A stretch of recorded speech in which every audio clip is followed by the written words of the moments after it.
ગુજરાતના ગૃહ વિભાગે વ્યાજખોરો સામે કડક પગલાં લીધા। 21 જૂનથી 31 જુલાઈ સુધી ખાસ ડ્રાઈવનું આયોજન કરવામાં આવ્યું। નાણાં ધીરનાર અધિનિયમ 2011 અંતર્ગત ડ્રાઈવનું આયોજન કરવામાં આવ્યું છે। 7 જૂન સુધીમાં 226 ઇસમો સામે 134 ગુના દાખલ થયા।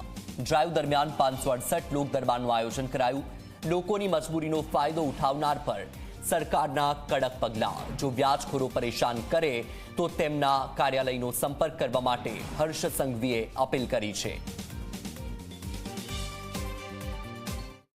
આ પ્રકારની અરજી ગયા વખતે જેટલી આવેલી હતી એટલા લોકો પર પગલાં બી ભરેલા હતા, કેસ બી દાખલ કરેલા હતા અને સસ્પેન્ડ બી કરેલા હતા। અને એ જ રીતે લોકો ખુલીને સાચી માહિતી આપશે અને સાચી વાત હશે તો એ કોઈ બી ડિપાર્ટમેન્ટનું હશે એની ઉપર પગલાં અમે જરૂરથી ભરવાના છે। આ અભિયાન અમારું છે। આ અભિયાન કોઈ આવીને ફરિયાદ કરી હોય અને અભિયાન ચાલુ કર્યું એવું નથી। આ અભિયાન સંવેદના ભર્યું છે। આ અભિયાન ક્યાંક ને ક્યાંક માનવતાનું કામ છે। આ અભિયાન રાજ્ય સરકારે જાતે ઉપાડ્યું છે। એટલે આની અંદર સફાઈઓ કરવામાં જે કોઈ લોકો સાચી માહિતી લઈને આવશે ને જે કોઈ લોકો સાચે આની અંદર જોડાયા હશે તો આ સફાયામાં 100% એ સાફ જ થશે।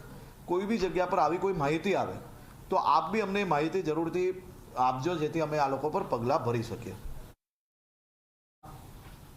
ગરીબો, મધ્યમ વર્ગના પરિવારજનો, ક્યારેક કોઈક પરિવાર નાની મોટી તકલીફ હોય અને એકબીજાના વિશ્વાસમાં એ તકલીફોથી બહાર આવવા માટે વિશ્વાસે નાની મોટી રકમ જે વ્યાજે લેતા હોય છે એ વ્યાજની રકમ જે પ્રકારે એ નાના પરિવારોને એમની મજબૂરીનો ફાયદો ઉઠાવીને એમનો વિશ્વાસનો ફાયદો ઉઠાવીને કોઈક કોરા ચેક તો ક્યાંક કોઈક ઘરના દસ્તાવેજો તો ક્યાંક કોઈક મારી ગુજરાતની માતાઓના મંગલસૂત્ર